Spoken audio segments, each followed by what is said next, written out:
कि रमज़ान आ रहा है, अपने मालों की ज़कात भी दे दो।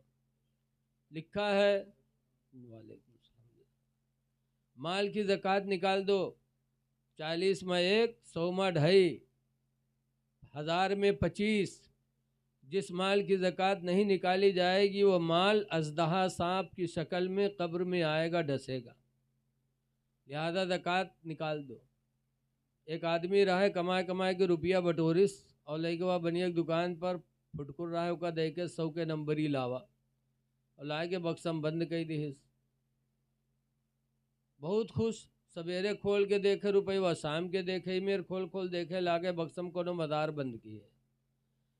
जुमक दिन आवा, जुमक दिन काम करे चला गा और के घर मस्जिद के दायरे रहे। मौली साहब जुमम तकरीर करे लागे कि भाइयों अपने माल की ज़कात दो। 40 में 1, 100 में 2.5 जो नहीं देगा वो माल अज़दहा सांप बन करके उसको काटेगा। तो रहने के भी मेहरुआ सुनत रहा है। तो चौकी कही सरे मौलवी कहा था 100 में 2.5 रुपया ज़कात ज़रूरी है, जो न दी का अज़दहा सांप का बरमा काटी।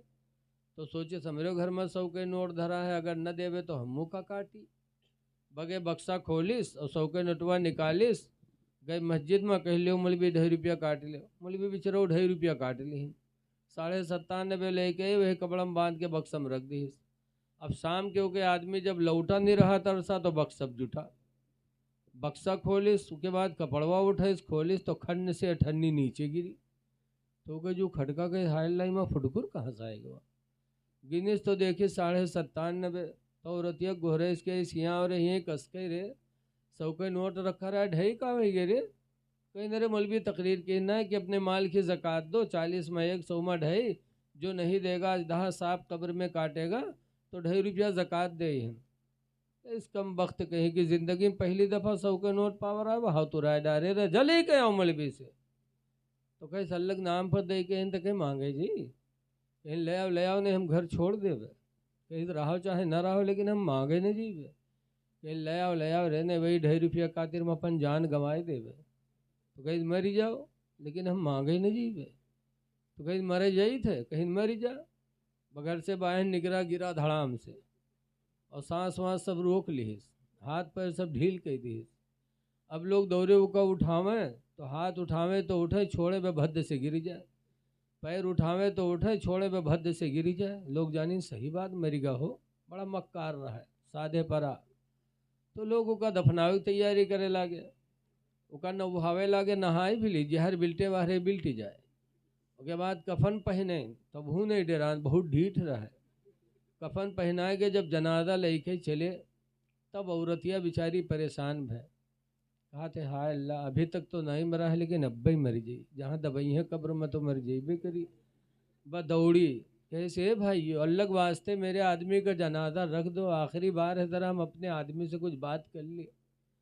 तो लोग रख दिन दूर हो गए। जब दूर हो गए तो औरतिया गए, उसके काने में कहा थे कि उठ पर रोड पर चल घर का रे, कब्र तैयार है बे, दबाए दे उठ। तो कहा थे 2.5 रुपया ले आई है, कहीं चुका तो न ले। तो कहा थे भाग जा, बहुत जालिम रहा, नहीं उठा। औरतिया चलिए, लोग उठे, जनाजा कब्रस्तान पहुँचे। वह नमाज पढ़ के कब्र में रखी, लकड़ी जोड़ी, मट्टी दे जात रहे। तब तक औरतिया का फिर नहीं बर्दाश्त, बका हाय अब मर जाइए, अब न बची।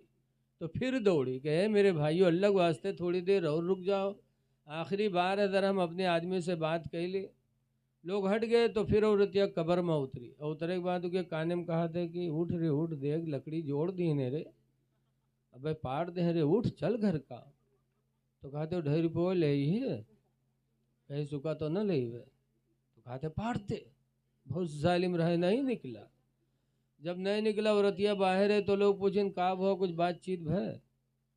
तो औरतिया कहिस कि हाँ हमारा आदमी हमसे वसीयत की हिस्से कि हम मर गए कोई नेकी नहीं कही पावा है, लिहाजा हमार घर मस्जिद के नाम बैनामा कह दी है। जब वो सुनिस तब खड़बड़ाए के कूदा, कहीं सारे उठाई गिरिन 2.5 रुपया खातिर हम जान गंवाए। रमज़ान का महीना आ रहा है। हदीस शरीफ में मेरे पैगंबर फरमाते हैं कि रमज़ान के आने पर मुसलमान खुश होते हैं और रमज़ान के जाने पर मुसलमान गमगीन होते हैं, और मुनाफिक रमज़ान के आने पर गमगीन होगा और रमज़ान के जाने पर खुश होगा। तो रमज़ान का महीना आ रहा है, कोशिश करो कि रोज़ा न छूटे, तरावी की नमाज हमारी न छूटे। हदीस पाक में मेरे पैगम्बर फरमाते हैं अस्सौम वल कुरान यशफ़ान यौमल क़यामा, कि रोज़ा और कुरान ये दोनों क़यामत के दिन शफ़ाअत कराएंगे। रोज़ा भी बोलेगा, कुरान भी बोलेगा। एक तरफ से रोज़ा कह गए परवरदिगार इसने मेरी वजह से दिन भर का खाना पीना ख्वाहिशात को छोड़ा, परवरदिगार इसने मुझे इज़्ज़त दी है, इलाही इसकी तू मग़फ़िरत फरमा दे। कुरान दूसरी तरफ से बोलेगा मेरे परवरदिगार इसने मुझे सुनने के लिए अपनी नींद को कुर्बान किया, रातों रात खड़ा होकर मुझे सुनता रहा, इलाही इसकी तू मग़फ़िरत फरमा दे। हुज़ूर फरमाते फ़युशफ़्फ़ानी, तो दोनों की शफ़ाअतें अल्लाह ताला कबूल फरमा लेगा, दोनों की शफ़ाअतें कबूल हो जाएंगी। इसलिए लोगों, रमज़ान का महीना आ रहा है, रोज़ा रख लो। हज़रत अबू हुरैरा सहाबी कहते हैं कि रमज़ान के रोज़ों की इतनी बरकत है, इतनी बरकत है कि एक रोज़े की बरकत हुज़ूर इतना फरमाते हैं कि रमज़ान के एक रोज़े की बरकत से मुसलमान जहन्नम से इतना दूर कर दिया जाएगा जैसे कि कोई कौवा का बच्चा पैदा हो और पैदा होने के बाद वो उड़ने लगे और उड़ते उड़ते वो बूढ़ा हो जाए। अब इतनी ज़िंदगी में जितनी दूर तक वो उड़ जाए, एक रोज़ा की बरकत से अल्लाह मुसलमान को उतना ही दूर जहन्नम से फरमा देगा। इसलिए लोगों, रोज़ा रखो। आला हज़रत इमाम अहले सुन्नत रज़ी अल्लाह अन्हु बहुत छोटे थे, बहुत छोटे। रमज़ान का महीना आया तो आला हज़रत ने रोज़ा रख लिया, तो उनके अब्बा अम्मा बहुत खुश हुए। उनके अब्बा ने बरेली में दावत बांट दी कि लोगों आज मेरा बेटा अहमद रज़ा रमज़ान का रोज़ा ज़िंदगी का पहला रोज़ा रखा है, आज शाम को इफ्तारी में सबकी दावत है। बड़ी खुशी। लेकिन जब ज़ोहर का वक्त आया तो आला हज़रत के चेहरे पे थोड़ी सी पुज़मुर्दगी आई, यानी परेशानी, होंठ सूख गए। तो एक बाप के दिल में औलाद की कितनी मोहब्बत होती है बाप ही जानता है। आला हज़रत के अब्बा आला हज़रत को उठा के लेके गए, कमरे में बिठाया और दरवाज़ा बंद किया, खीर और खिड़की बंद किया और एक प्याली में खीर लाया, आला हज़रत के सामने रख दिया। कहा बेटा अभी 5 घंटा इफ्तारी में बाकी है और तुम्हारी हालत नाजुक है बेटा, मैंने दरवाज़ा बंद कर दिया, खिड़की बंद कर दिया, खा लो खीर। तब आला हज़रत का बचपना देखो, खौफ खुदा देखो। आला हज़रत कहते हैं अब्बा आपने दरवाज़ा बंद कर दिया, खिड़की बंद कर दिया ताकि लोग न देखें मैं खीर खा लूँ। अब्बा क्या रोज़ा मैंने बरेली के लोगों के लिए रखा है कि वो न जान सकें? अब्बा रोज़ा मैंने खुदा के लिए रखा है, मेरा खुदा इस बंद घर में भी देख रहा है, मैं रोज़ा नहीं तोड़ सकता। आला हज़रत को अल्लाह ने हिम्मत दी और शाम हुई, बरेली के लोगों के साथ बैठकर आला हज़रत ने रोज़ा इफ्तार किया। ये मेरे आला हज़रत का खौफ खुदा है और बचपना है। तो खौफ खुदा भी रखिए अगर आप मसलक आला हज़रत के पाबंद हैं, और मोहब्बत रसूल भी रखिए। तो आप हजरात से गुजारिश है, 2 चीज़ें हैं, एक है नमाज और एक है माँ बाप। हुजूर से पूछा गया अय्युल अमल अहब्बु इलल्लाहि यौमल क़यामा, अल्लाह के रसूल क़यामत के दिन कौन अमल अल्लाह के नज़दीक ज़्यादा महबूब होगा? तो सरकार ने फरमाया अस्सलातु अला वक्तिहा, नमाज के वक्त पर नमाज को अदा कर लेना। सुम्मा अय्युल अमल अहब्बु इलल्लाह, फिर सहाबा ने पूछा अल्लाह के रसूल नमाज के बाद कौन सा अमल अल्लाह को ज़्यादा पसंद होगा?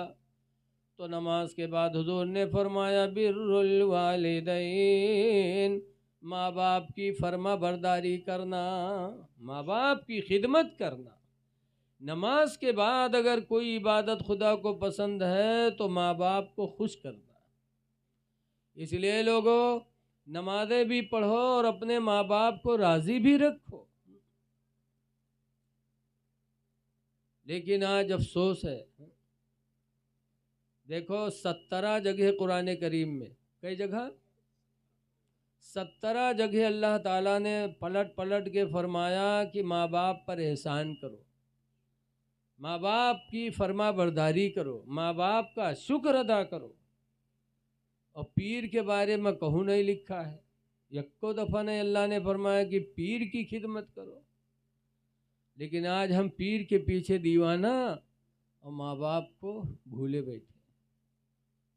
लोगों, हदीस पाक में है कि 3 लोगों की दुआएं अल्लाह ताला कभी रद्द नहीं करता।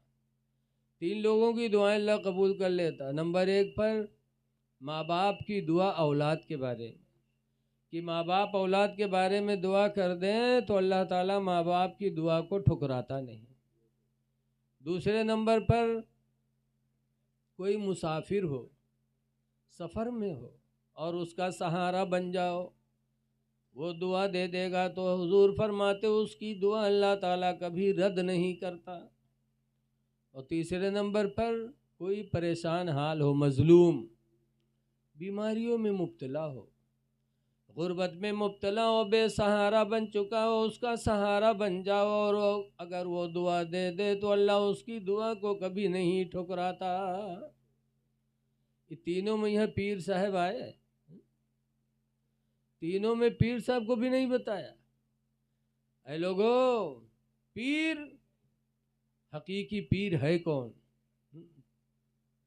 पीर वही है जो माँ बाप की तरफ तवज्जो दिलाए, नमाज की तरफ तवज्जो दिलाए। आला हजरत का पीर खाना मारहरा है। मारहरा में हुजूर सैयद नजीब हैदर मियाँ सज्जादा नशीन है। हर साल उर्स कासमी नूरी में बयान करते हैं, ऐ मेरे लाखों के तादाद में आने वाले बरकाती मुरीदों, तुम इसलिए मारहरा आए हो कि तुम्हारा पीर तुमको बख्शवा देगा। कहते खुदा की कसम, जब तक तुम्हारे माँ बाप तुमसे राजी नहीं होंगे पीर तुम्हारे काम नहीं आ पाएगा। पहले माँ बाप को राजी करो। ये नहीं लिखा है कि पीर की रजा में बाप खुदा की रजा है, पीर की खुशनुदी में अल्लाह रसूल की खुशनुदी नहीं। लेकिन ये ज़रूर हदीस में लिखा है, रिज़ाउर्रब फी रिज़ाइल वालिदैन, तुम्हारे रब की रज़ा माँ बाप की रज़ा में है। इसलिए लोगों, माँ बाप को राज़ी करने की कोशिश करो। जो पीर कामिल होता है उसकी नज़र पड़ती है तो मुरीद की ज़िंदगी में एक इनकलाब पैदा हो जाता है। लेकिन पीर कामिल बहुत कम है अभी, दज्जाल बहुत टहरत है पीर की शक्ल में। एक पीर साहब पहुँचे गांव में यहाँ, तो एक आदमी दावत लेगा घरे के 2 मंजिला मकान रहा तो ऊपर वाले मकान में बैठे, घर में खाना बने तैयारी हुए, पीर साहब बैठे, कुछ उनके मुरीद बैठे थरुआ टाइप के। मुरीद पीर साहब बैठे रहे उसके बाद कहते हैं धत धत धत धत, तो सब हर भर देखे लगे, कहीं अरे यहाँ कोनो कुत्तों नहीं कि का भगावत है 2 मंजिला छत पर। कहीं हजरत यहाँ कोनो कुत्तों ने यहाँ कि का भगावत हो, कहीं वो काबा शरीफ में कुत्ता घुसा जा रहा था उसी को भगाया। तो जो मुरीदे थरुआ रहा है कहीं, हाँ हमारे पीर साहब तो बहुत पहुँच वाले हैं हो, यहाँ बैठे रहे हो काबा में कुत्ता घुसा जाता रहे भगाए दिन। बताओ वहाँ काबा में कुत्ता जाई, हुदूद हरम, जहाँ तक हरम के हुदूद है उसके यहाँ उसके अंदर तो कुत्ता जा नहीं सकता, और काबा में कुत्ता जाता रहा। तो मुरीद और दीवाना हो कि हमारे पीर बहुत पहुँचे। लेकिन वो घर में जो औरतिया खाना बनावत रहे बहुत होशियार रहे। जब दस्तरखान रखे सो खाना दे लाग तो एक एक प्लेट पठवे, आधे प्लेट में चावल, आधे प्लेट में यह गोश्त, आधे में भात, आधे में गोश्त। और पीर साहब तीह जब पठेस तो नीचे गोश्त ऊपर से भात। अब कहीं हजरत बिस्मिल्लाह करो तो हजरत सबके प्लेट लंग झाँकते हैं, कहें सबके में गोश्त भात धरा है, हमारे में सिर्फ भात ही धरा है। औरतिया कहे सर खाओ ना हजरत, तो फिर हजरत ऐसे देखे किया भी के याद आए तो गोसवा दे दे। फिर देखे औरतिया फिर कह रहे खाओ ना, काहे बैठे हो, इन क्या मेरा मजाक उड़ाया जा रहा है, मेरी वजह से जिनको दावत हुई उनको गोश्त भात और हमको सिर्फ भात ही भात दे दिया। बैठे कुछ रह कई सारे दहजरा वाले तुका काबा में यहाँ कुत्ता देखा ही पड़ेगा और भात के नीचे गोश्त तुका नहीं देखा थे रे। अतना कुचरा मारी इसकी पीर साहब का भागत नहीं बना। हाँ, ऐसे ऐसे दज्जाल फिर भी टहला करते हैं। औरतों के बीच में बैठेंगे। याद रखो रसूलुल्लाह की बीवियां हम सब की माँ हैं। बोलो हैं कि नहीं? कुरान में लिखा है उम्महातुल मोमिनीन, नबी की बीवियां मोमिनों की माँ हैं। लेकिन इसके बावजूद भी पर्दे का आलम देखो। हजरत आयशा और उम्मे सलमा दोनों बीवियां सरकार के पास बैठी थी। इतने में इरजा अब्दुल्लाह इब्न उम्मे मक्तूम कि अचानक एक नाबीना सहाबी अब्दुल्लाह इब्न उम्मे मक्तूम आए। फ़क़ाल रसूलुल्लाह इहतजिबा अन्हु, तो सरकार ने दोनों बीवियों से कहा कि तुम दोनों इससे पर्दे में चली जाओ, जबकि माँ है। सरकार ने फरमाया इससे पर्दे में चली जाओ। हजरत आयशा कहती हम लोगों ने कहा ऐसा हुआ आमा, अल्लाह के रसूल क्या वो अंधा नहीं है? अंधा हम लोगों को देख भी तो नहीं रहा है। फ़क़ाल रसूलुल्लाह सल्लल्लाहु अलैहि वसल्लम, तो हुज़ूर ने फरमाया हुआ आमा, वो तो अंधा है। वलस्तुमा आमा, और तुम दोनों तो अंधी नहीं हो। वो तुमको नहीं देख रहा लेकिन तुम दोनों तो उसको देख रही हो। ऐ लोगों, मेरे नबी ने अपनी बीवियों से इतना पर्दा करवाया और आज उम्मत की माँ बहनें हमारे लिए अजनबियाँ हैं। इसलिए कोई पीर कितना बड़ा पहुँचा हो और अगर औरतों में बैठता है तो समझो वो दज्जाल है, नबी की सुन्नत का मुखालिफ है वो। कोई भी हो, अल्लाह और उसके रसूल की फर्मा बरदारी उस पर ज़रूरी है। तो आप हजरात से गुजारिश है कि माँ बाप को राज़ी करने की कोशिश करो, नमाज़ों की पाबंदी करो।